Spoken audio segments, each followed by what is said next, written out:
This week on our new extended edition, now Fortnightly Siren, 3 really interesting looking RPGs. D&D 5 comes to Fantasy Grounds, something very cool from EN World, a new setting from the creators of Savage Worlds, an update from Indiana, a really cool tabletop RPG radio drama, plus handy bookmarks and campaign coins.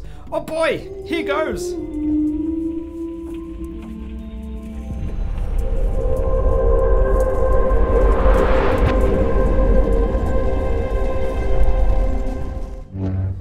Aphelion, a dragon epic, is a very interesting RPG from Magpie Games, who has created other beautiful games such as Our Last Best Hope, which I've been told helped to stimulate the movie Deep Impact. But this particular RPG is about playing dragons. Yes, you heard it, dragons.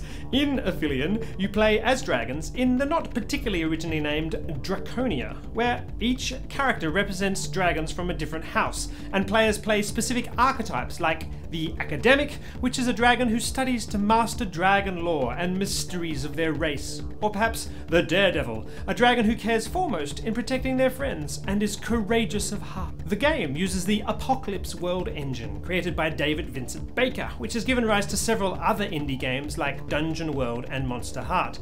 The Apocalypse World engine is a narrative-focused system, and I reckon this will give quite a nice edge to really living the life of your dragon.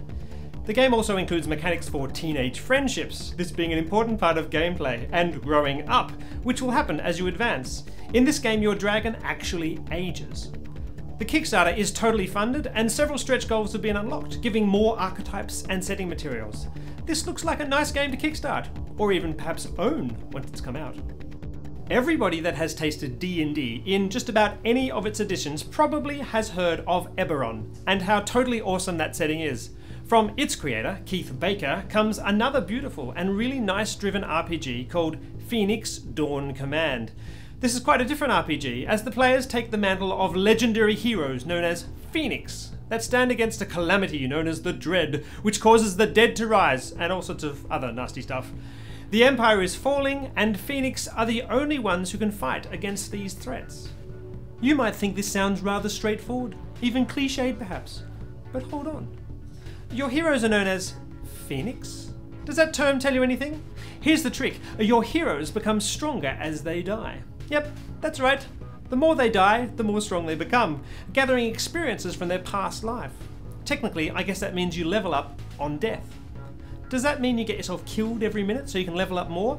No, there is a catch. You can only die 7 times. So you have to choose when your death is going to be truly epic and reasonable. You have to choose whether dying now or later is more tactically advantageous. Should I let the zombie stab me in the eye? This is a really nice resource management technique I haven't seen anywhere else. The game is played with cards that have beautiful tarot-like pictures representing the 6 character types, as well as other nice art. It's going to come out in a box set with cards and tokens for 4 players. Perhaps this is another Kickstarter you might consider funding. As soon as I took a look at this next RPG, I was fascinated by its art. I have to say, no doubts about it, the art is really, really beautiful. Enough blabbering about the art. Awaken RPG is a dark fantasy game where you take the role of fabled Vasali, powerful legendary heroes destined for greatness. The game is set in a war-ravaged land with loose alliances of great cities. Apparently the setting is also influenced by Slavic and Mediterranean folklore, not an area of expertise for me, I'm afraid. The game uses 6-sided dice and promises intuitive, fast, fluid action with a focus on creativity. An example of what they mean is a rule that allows you to add more dice if you can narrate vividly how your Vasali is motivated to do something. In fact, if the GM is really impressed by your excellent description, he might just give you success without a roll at all. This is actually something we do quite frequently at the Dice Stormers table already.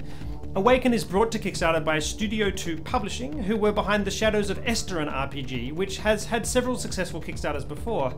I'd love to see this RPG funded, so make sure you check it out and decide whether it's something for you too. Very interestingly, Wizards of the Coast has partnered with Smiteworks to bring 5th edition D&D content to the popular virtual tabletop Fantasy Grounds. They have an interesting purchasing system where you can buy support for the entire core rulebook or just the classes you are using and add them to your Fantasy Grounds system. You can pick this software up from fantasygrounds.com or from Steam. This sounds like a big advantage for Smiteworks over other virtual tabletop systems. Great work, Smiteworks. This one is really interesting. Our pals at EN World have launched Trailseeker, a new online resource for articles and adventures for the Pathfinder RPG. Upcoming releases include a 2-part horror-themed adventure, an article called Dirty Trick, which delves into the Dirty Trick combat maneuver, and a volcanic monster called the Cherufi. Consider supporting this Patreon today. Each proposed article is funded by a separate Patreon and only goes ahead if it reaches its funding.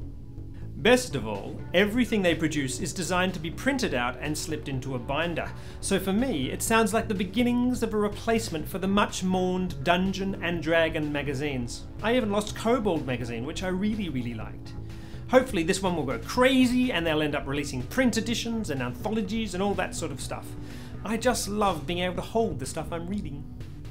Everyone who has dabbled in generic systems like GURPS or Fate is probably also familiar with Savage Worlds. It is a very successful generic system that has spawned its own line of RPGs like Deadlands, Reloaded, Necessary Evil, or Weird Wars Rome, and has licensed other games like Hellfrost, Accursed, etc. Savage Worlds is created by Pinnacle Entertainment Group, and from them comes a brand new fantasy setting, Lankhmar, City of Thieves.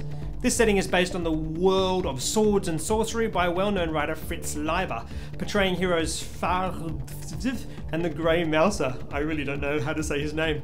Published in a box setting for AD&D a long time ago, now it is coming out as a setting for Savage Worlds. City of Thieves focuses on playing as scoundrels and thieves of Lankhmar, which is always fun. It can be pre-ordered now with a cost of $24.99 for hardback along with the PDF, nice and cheap as most of the books from Pinnacle are, and there are several books coming out in upcoming months. We wanted to post an update to the Indiana laws we reported on in the last Siren. An amendment to the hotly debated law was passed by Indiana which, according to Gen Con, will remove the RFRA's risk of discrimination or refusal of service statewide. This is an important step, they say, to ensuring all Gen Con attendees receive a warm welcome in the Who's Estate. But they do say that it's only one step. But with these changes anyway, it looks like Gen Con is happy to keep the convention in Indiana now, which is great, I suppose, and I look forward to next time I'm there. By the way, if you are going to be at Gen Con this year, make sure you seek me out at the Sirenscape stand in the exhibition hall. We'll be doing some really fun things this year. Hint, make sure you're ready to be loud.